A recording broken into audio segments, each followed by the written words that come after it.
Liverpool, Yep. champions of England. Yep. Can they go further this season? Can they win the Champions League? Of course they will. Absolutely they can. You can argue they were very unlucky, not to get put out by PSG last season. Although, I'll balance it up by saying they won 1-0 in Paris. I think Harvey Elliott came on and scored. And I've got no idea how they won that game. Yeah. I've got absolutely no idea how they won that game. But they were definitely better at home and could have gone through.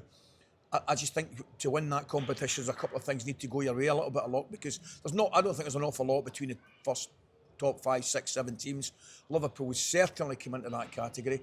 They've done a lot of their work for this season early on. They've been impressive. They've obviously lost 3 key players. One of them obviously tragically. But I think they've replaced them, they've strengthened. Not sure they're finished yet in the transfer market.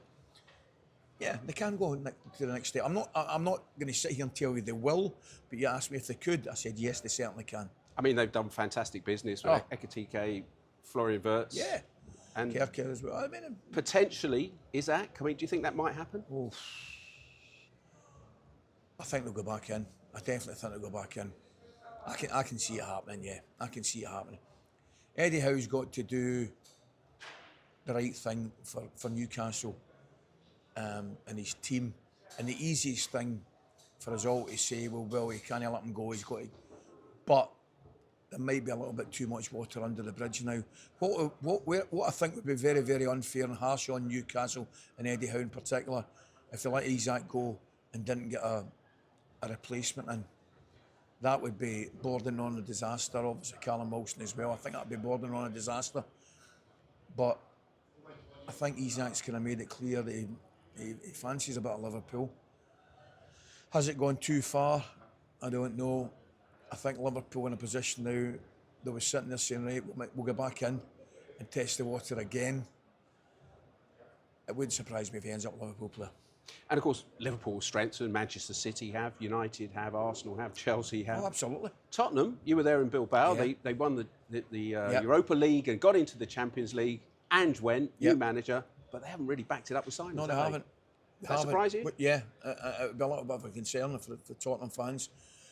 I would balance out a little bit by saying I don't think they had their best team on the pitch a lot last season due to injuries, but was their best team good enough to compete at the top level in terms of winning the league? I don't think so. They won a trophy, deservedly won a trophy, and I genuinely pleased for Big Ange and indeed the long-suffering Tottenham fans. They've replaced Ange. That's a questionable decision. What isn't questionable is I think they've replaced him with a good manager and a good coach. I think he's excellent, and the job he did, Brentford was fantastic. What I think he'll do is he'll take a little bit of time to develop his own style into that Tottenham side. No doubt he'll want to bring in 1 or 2 players of his own. I think he should, and hopefully we'll get the opportunity to do that. But at this moment in time, I'm not sure. I'm sure I don't. Apart from them maybe staying a lot in terms of free of injuries, which I didn't think they did last season, I don't see them a lot stronger than they were last season, whereas I do see other teams stronger. And of course, in that final, Manchester United, they couldn't buy a goal. No. They've now got 3 top-class forwards, haven't Without they? doubt. Is that going to make a huge difference to them? It's got to. It has to. They will be far better in attacking areas. I don't think there's any doubt about that. Whether it will be good enough for them to get right back up to qualifying for Champions League places, I'm not so sure. I still think there's me personally, I think there's a kind of weakness in the middle of the park. I think there's a lack of pace in the middle of the park, to be honest with you, and a little bit at the back as well. But they have strengthened, and I think they'll do well in forward areas. Manchester United, yeah. And another team that was crying out for a number 9, Arsenal. Yeah. They got their man. We all knew it was happening all summer. It was the longest deal in history, wasn't it? But is that enough to take them? Because they've been just knocking at the door 3 years in a row. Yeah, they've been knocking at the door. And I'll tell you, if Liverpool hadn't strengthened the way they've strengthened with the option of them potentially getting Isaac in as well, I would probably have said yes. There's nobody been more critical of Arsenal not having an out-and-out centre forward than myself. Now they've got one, and I think he'll score goals. I really do think he'll score goals. I think it'd be very difficult for a natural centre forward not to score goals in that Arsenal team. They've definitely strengthened. Zubimendi will be a good player as well if they can keep the two centre backs together.